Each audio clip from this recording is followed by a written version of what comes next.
Kembali lagi di WM Sport Channel, channel yang ngomongin seputaran sport mulai dari education, informasi olahraga, hingga ke dunia bola basket. Dari event bola basket sampai juga ke ngobrol basket seperti konten yang satu ini, kita akan ngobrolin tentang Bali United berhadapan dengan Ranspik Basketball. So, jika kalian suka dengan konten kali ini, silahkan tekan tombol subscribe.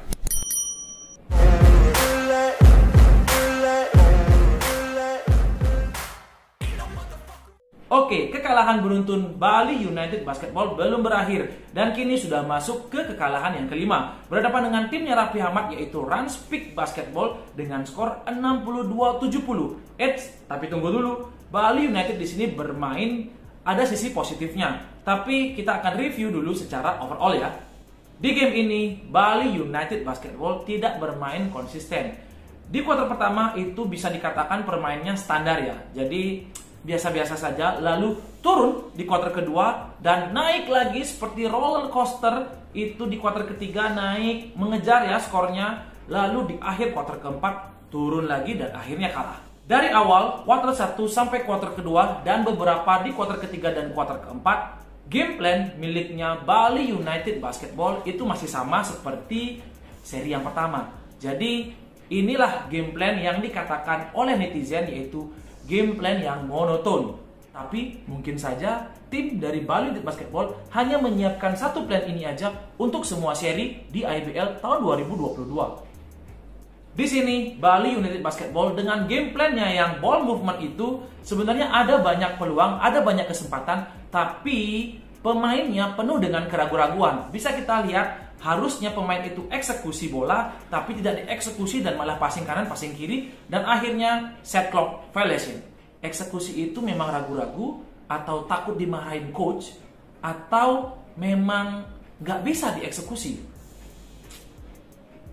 Jika masalah itu adalah set clock violation, itu adalah hal biasa, karena jika kita mendapatkan set clock violation, itu musuhnya mulai dari sideline, dan bola itu menjadi mati. Tapi yang berbahaya adalah jika kita menembak buru-buru karena set clock mau habis dan akhirnya bola itu tidak masuk atau misalnya terjadi turnover. Kalian kebayangkan apa yang akan terjadi? Nah, itulah keunggulannya Ranspik kemarin. Banyak sekali turnover yang dilakukan oleh pemain Bali United Basketball sehingga bisa dikonversi poin oleh Ranspik. Dan di sini kelihatan banget ya pemain Bali United Basketball itu di pressure sedikit mulai mentalnya ngedrop. Ringkih banget mentalnya ya. Lalu dari defense bisa dikatakan bagus, enggak juga. Bisa dikatakan enggak bagus, ya masih bisa dikatakan bagus juga. Karena di sini ada beberapa defense dari Bali United Basketball sepanjang quarter yang benar-benar salah defense-nya. Maksudnya recovery defense dan juga help set situation-nya itu nggak bagus. Jadi ada sedikit lubang di pertahanan Bali United Basketball dan itu bisa digempur habis-habisan oleh Ranspik sehingga mereka bisa mendulang poin di sana. Belum lagi ball movement miliknya Ranspik Basketball yang bisa mengobrak-abrik pertahanan dari Bali United Basketball. Selain itu juga rebound miliknya Bali United Basketball. Saya ingin berkata kasar, tapi merasa nggak enak loh. Ya, kalian bisa tahu sendiri kan, rebound dari Bali United Basketball seperti apa. Ini berbeda jauh sekali seperti di seri yang pertama. Next, kita masuk di positifnya. Positifnya adalah Bali United Basketball di kuarter ketiga, itu tracknya nanjak ya. Jadi ada peningkatan. Cuma masalahnya skornya jauh ya. Jadi peningkatannya itu harus drastis. Namun sayangnya di sini Ranspik Basketball pinter banget mematikan momentumnya Bali United. Adanya Hakim Scott di timnya Ranspik Basketball itu seolah-olah menjadi nyawa buat Ranspik. Karena begitu dia masuk, hilang sudah momen miliknya Bali United Basketball untuk unggul atas Ranspik Basketball. Bisa dikatakan bahwa permainan dari Bali United Basketball ya lebih bagus lah buat yang lawan Ranspik kali ini. Yang berbeda seperti lawan-lawan yang berikutnya. Apakah ini karena melawan Ranspik dan bukan melawan tim yang mengalahkan kita?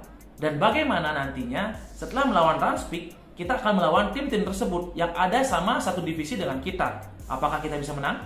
Ya, semoga saja tim kepelatihan dan pemainnya sama-sama bisa mencari solusi yang tepat untuk membangkitkan tim ini supaya bisa lolos ke babak playoff. Dan dengan kekalahan ini, banyak sekali tagar-tagar yang berkeliaran di sosial media untuk Coach Alex out. Tapi apakah dengan outnya Coach Alex akan membuat Bali United semakin baik? Sekian review game kali ini di Ngobrol Basket WM Sport Channel, dan sampai jumpa di review game berikutnya.